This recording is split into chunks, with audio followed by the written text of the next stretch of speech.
Hello and welcome to the next edition of Notes from the Den, coming to you from a secret location in the South Downs.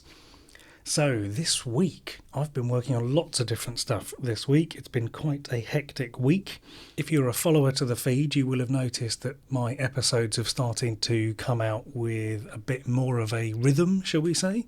So I'm doing these Notes for the Den, typically at the end of the week, and then in the middle of the week I'm releasing a back catalogue piece of content, and then on Monday I'm releasing the podcast edition along with the video edition. So yeah, that feels quite good to have got into a bit more of a rhythm. It allows me to kind of get ahead and keep up at the same time. I've been really enjoying editing those podcasts in Descript, which you can listen more about in, I think, Den 6. I think I spoke a bit more about editing. I'm also going to be doing a little bit more of a guide on editing and sort of the workflow of making a podcast. So yeah, do look out for that. Because quite a few of you have been in touch about wanting a bit more detail about that, which is good. So what else has been going on? I have had an absolute IT nightmare this week. I use a piece of software called Pro Tools to mix the podcast for some of my podcast clients, and I left my Mac one evening, came back the next morning, and it had done an update on its own, even though I could have sworn that I had the auto update switched off. This update stopped that bit of software working. And to be honest, it's an absolute nightmare.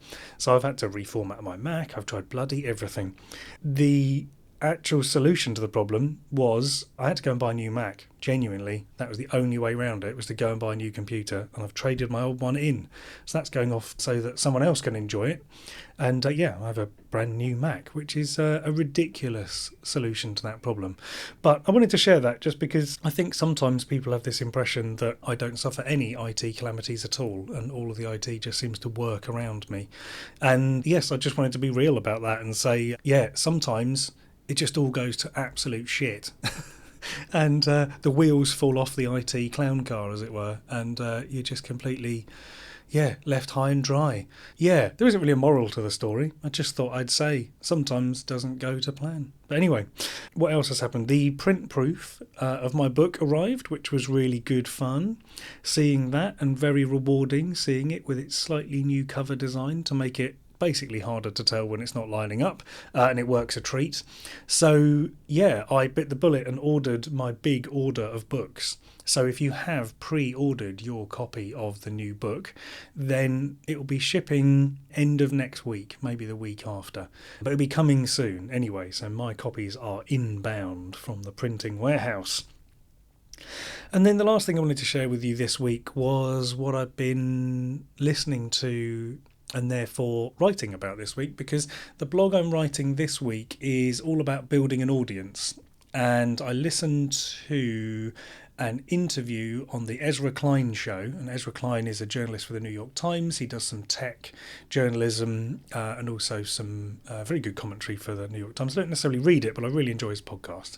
He had a guest on, and I've forgotten the name of the guest. You can tell this is live, can't you? I'm not making this up. I genuinely can't remember the name of the guest, which is a shame. Very insightful person. And basically they had a really long and detailed conversation about the future of the internet, considering that AI is coming and AI is going to be able to make very convincing content that is personalised at scale.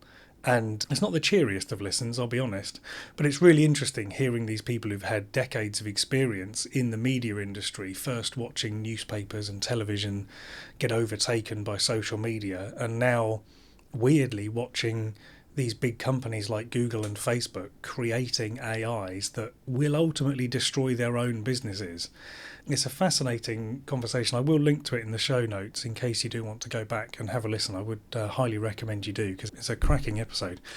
So what have I taken from that conversation? Well, what I've taken from that conversation is that ultimately being authentic and showing up as yourself, I think, is going to become more important than ever, and it's going to become one of the only ways to stand out. So, for example, at the moment, Instagram relies on the fact that it physically takes a human being some time, a finite amount of time and therefore resource, in order to create content. And in doing so, they sort of self-limit the amount of content that a user can upload, because you physically have to film it with your phone and camera and edit it in the app and blah, blah, blah. And therefore, even the people who post lots every day, they're still limited to the amount of number of hours they've got in the day. What these two chaps were talking about was the fact that actually when AI can mimic a person and can show up and convincingly enough for a phone screen appear like a real person in a real place or even in a make-believe place. I mean, I don't know half the places people in Instagram are, let's face it. You can essentially create an Instagram channel. If you were Meta, who own Instagram, you could essentially create an Instagram channel where a human-looking person who sounds like a human, looks like a person, essentially speaks directly to you. And they could be talking about the other things that are similar to what you've been looking at across the internet, because Meta knows every website you've been to.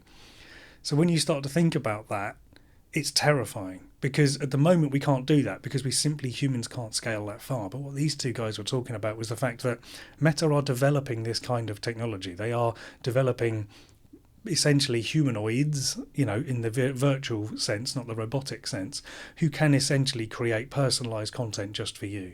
So when you see one of those ads scroll past of a coach or a consultant saying, "Hey, I've had a 6-figure week, look at me, I'm really blah, blah, blah."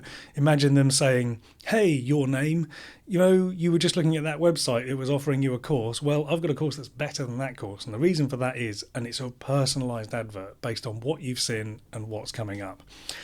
And basically it just sounds like complete and utter garbage. But that is what is coming, and it is coming fast. Google, they referenced MailChimp are developing this technology that's going to be able to, rather than sending an email, it'll be able to write the email personalised to people based on their online activity.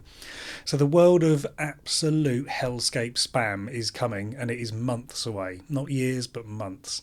And sorry to lead you down a dark alley there in terms of mood, but I found it fascinating. If you do have an hour spare and you really want to deep dive into this conversation, they go way more into the detail and the experience and the people they've been speaking to about it. It's really good. But how are we going to get around this? How are we going to overcome that challenge?